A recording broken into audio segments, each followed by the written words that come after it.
เหยื่อของมันโอ้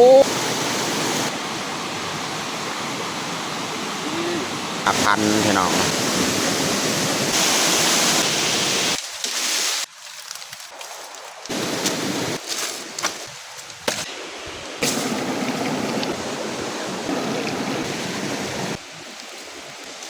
เลยกระบัง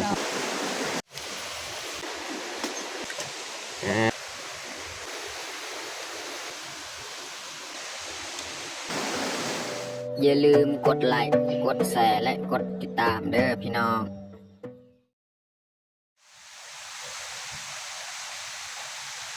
ครับสบายดีและก็สวัสดีเบิร์ดทุกคนยินดีต้อนรับเข้าสู่ซองบางยืง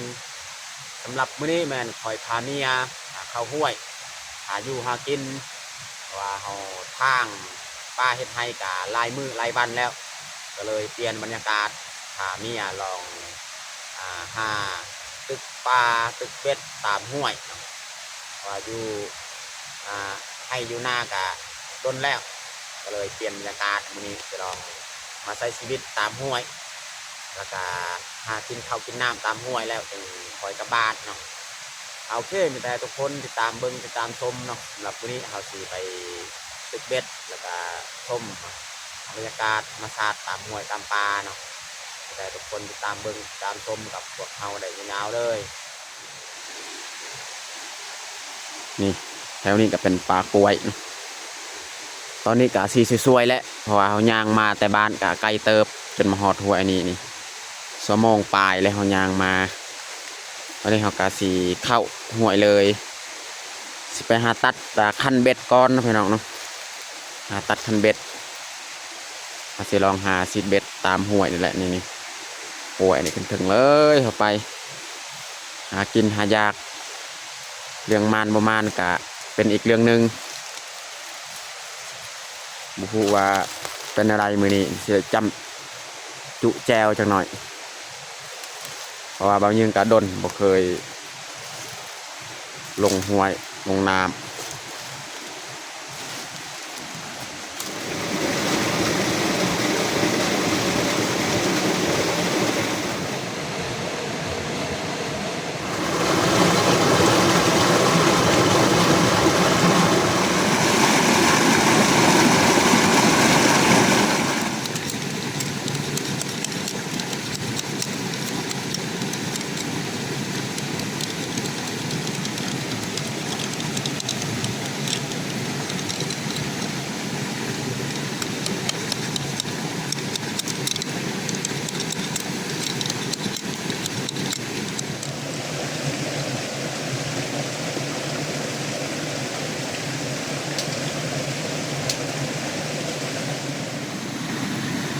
นี่แหละเบ็ดที่เราจะเอามาใส่อันนี้เบ็ดน้อยๆนี่เราจะใส่ตัวนี้นี่เบ็ดใหญ่ตัวนี้น่าจะใส่เบ็ดปลากังตัวนี้นี่เราจะใส่เบ็ดปลาโลนหรือว่าปลาพันเนี่ยเราจะเอาเบ็ดอันนี้แหละมาใส่เราจะเอาเสือกมามัดไว้เลย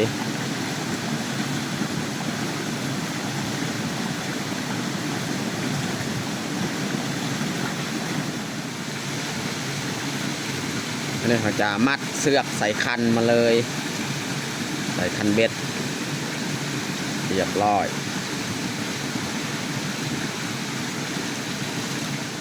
ตอนนี้กาเรียบร้อยเขามัดคันเบ็ดนะมีอันนึงแล้วก็คอยอันนึงนี่มันของคอย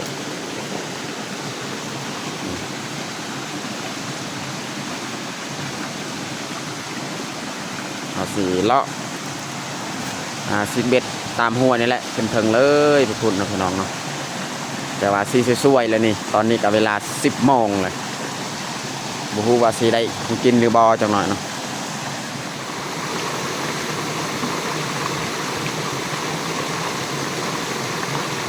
นี่แหละเหยื่อของมันจับเหยื่อนี่แหละเหยื่อของมันพี่น้องเนาะเอาเหยื่อนี่แหละมาใส่นี่แหละวิธีใส่เราจะเสียบใส่เบ็ดเลยเนาะ แม่งที่เขาเก็บนี่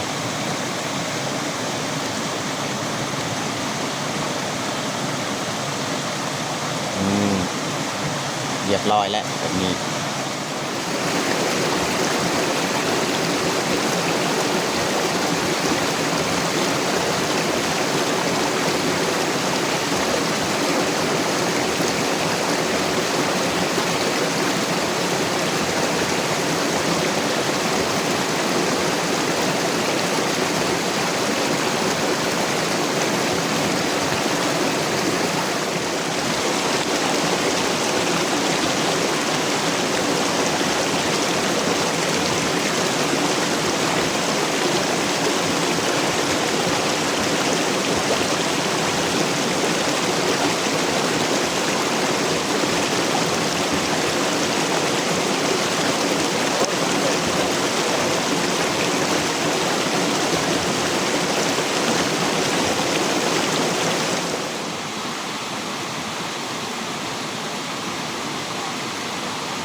ปลาพันปลาโลด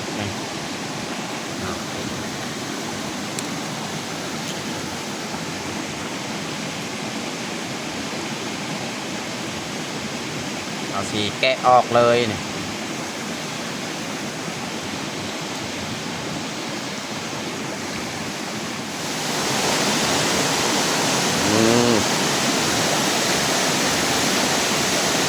ปลาพันพี่น้อง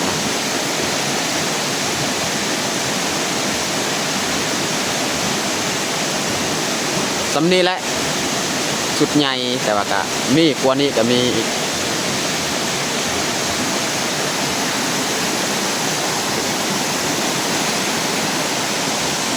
โอ้นี่พี่น้องของเมีย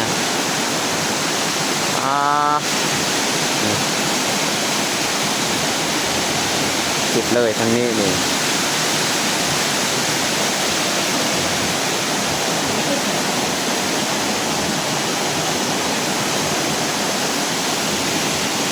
ตัวนี้กันยังบ่ทันแกะนี่ตัวนี้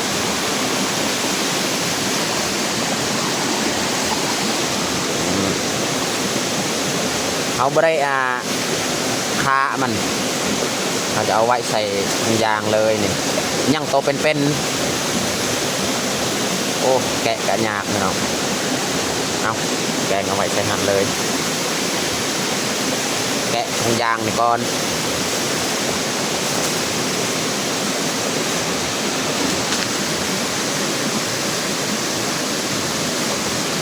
ปลาแนวอื่นกะบ่ค่อยมีห่วยนี่เป็นปล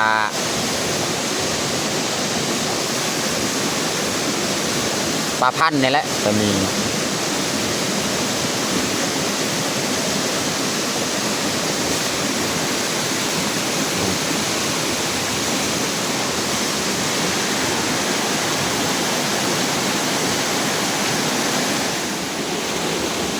โอ้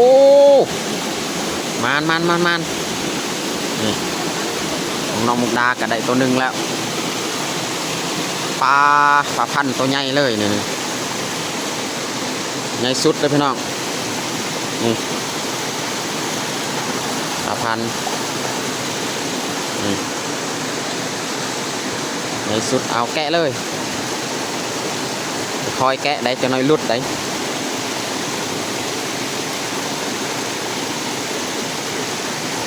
เอาสิใส่ถุงยางเลยพี่น้องในนี้ก็4-5 โตแล้วได้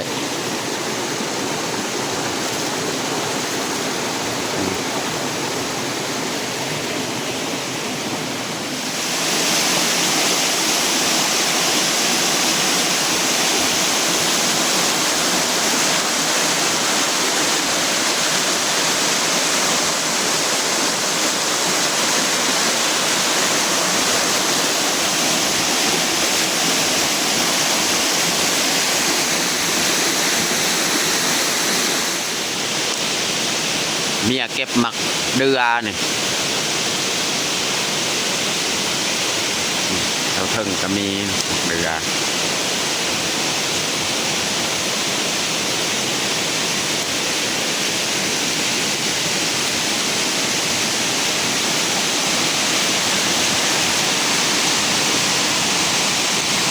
นี่พี่น้องต้นกล้วยปลาเนาะสิเอาปีมันจะถึงตัดเอาปีมัน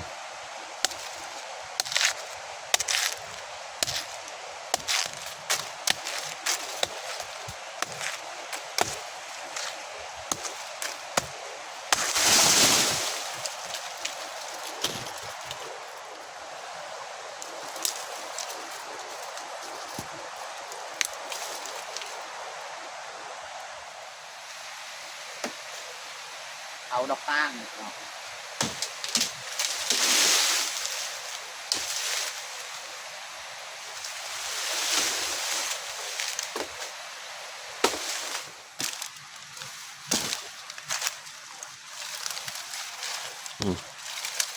ลายเติบแหละดอกตาง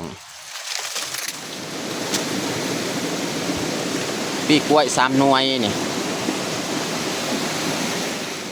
ตอนนี้เฮากาสีพักเที่ยงพี่น้องเนาะ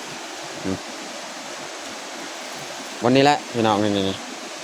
เมียจะปะใบเลยกระทงเอาสิ5 ฟืน5 รัวนี่มากอไว้เลยนี่บนพลานหินนี่แหละคิวเข้าแล้วเพราะว่ามาเมื่อกี้ก็10 โมงพี่น้องเดี๋ยวนี้ก็12 โมงเลยเนาะเอากระสี5 ฟืน5 รัวมากออยู่นี่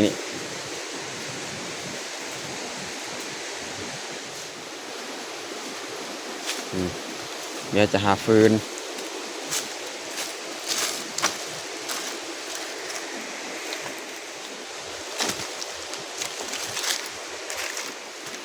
อันนี้เขาหาฟืนนี่เรียบร้อยจังหวะสีลงไปตัดไม้พุงอยู่หันเนาะไม้พุงเขาสีเห็ดของกินนี่แหละสีลามของกิน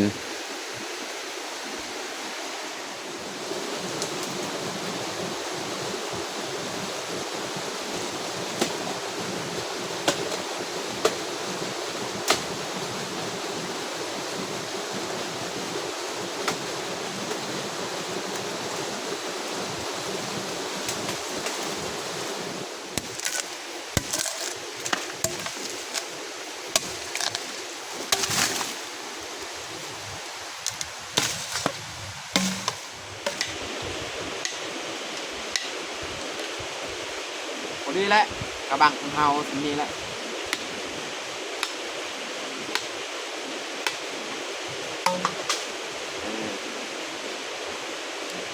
ลาม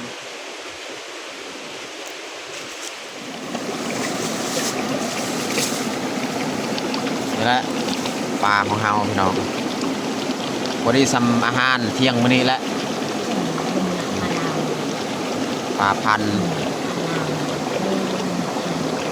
เอาสีเซาะ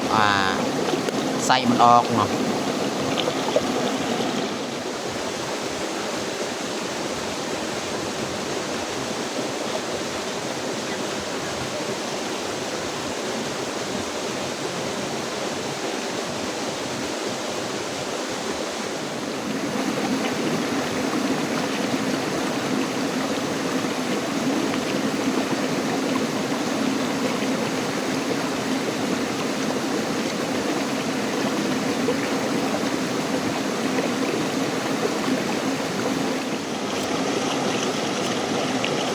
ซอยหอมแดงอันนี้มันคาและเขาใส่คาเนี่ยสีขาวๆนี่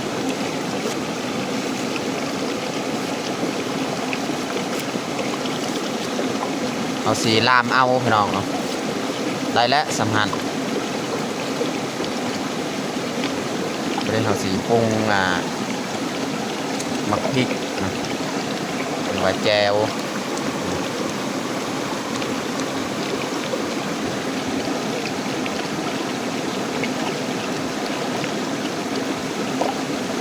จะใส่เกลือเป็นนัวอีกบัดใส่เกลือ ใส่ผงนัวเอาผสมเลยบัดนี้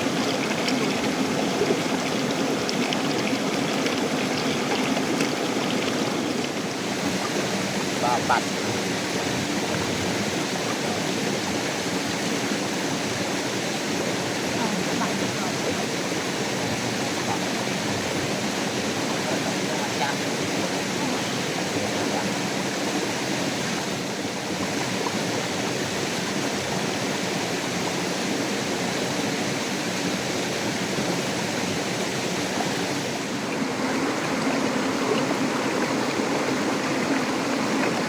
ลามปลาพันธุ์ปลาโลดพี่น้องเนาะ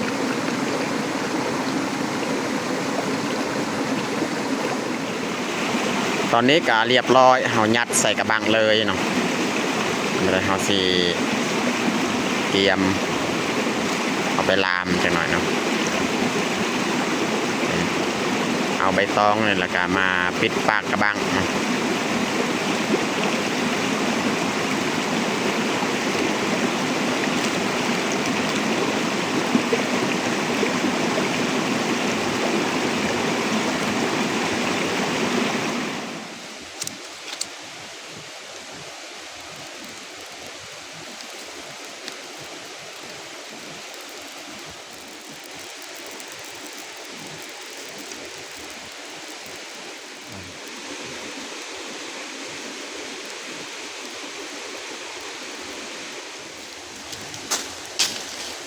เอาปีกกล้วยปลานี่มาเผา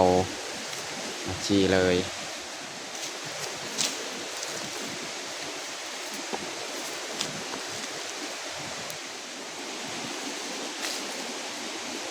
เราจะล่ามเลยกระบังของเรา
เอามาแช่น้ำพี่น้อง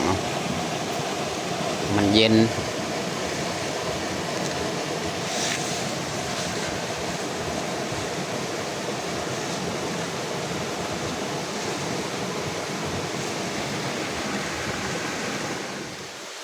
ตอนนี้กะสุกเรียบร้อยแล้วเขี่ยออกเลยมีกล้วยปลาของเรา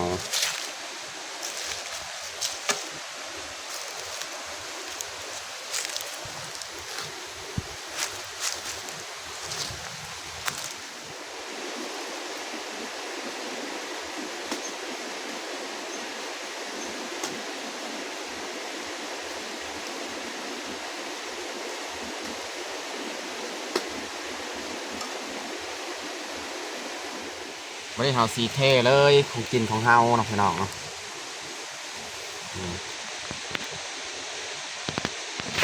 โอ้บ่มีน้ำนี่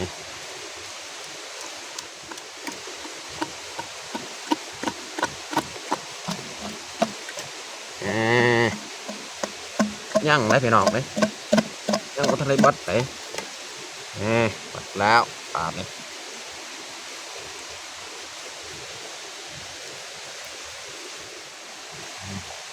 อีกกล้วยพี่น้อง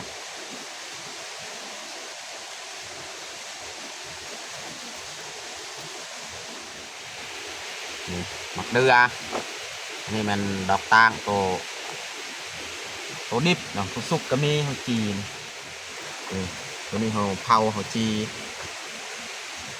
ตอนนี้ก็เรียบร้อยเฮาแต่งเผาของเฮาลามมาปลาพันธุ์ปลาโลนเนาะแล้วก็แจวแล้วก็จี้ปีกล้วยปลาดอกตางแล้วก็หมากเดืออันนี้ดอกตางที่เฮาเผาสีใหม่ๆแน่หน่อยหนึงสำหรับอาหารเที่ยงของเฮากับบัดซำนี้แหละ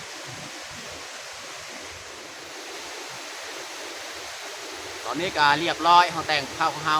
แต่เฮาจะลงมือกินข้าวเที่ยงเลยเอามาทุกคนกินข้าวเที่ยงน้ำกันอยู่หัวอยู่ป่า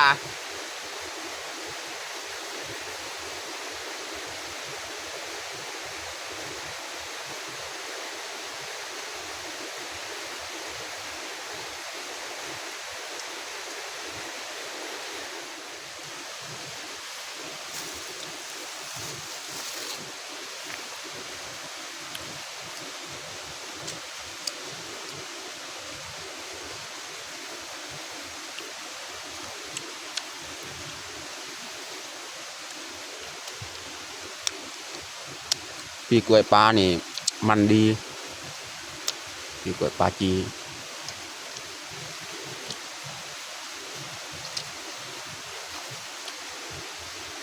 มีไข่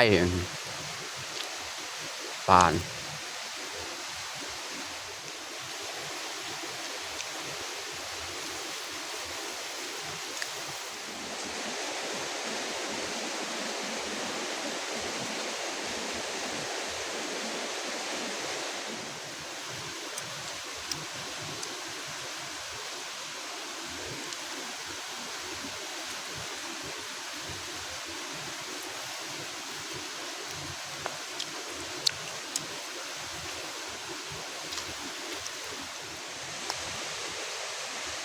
ลามปลาพันธุ์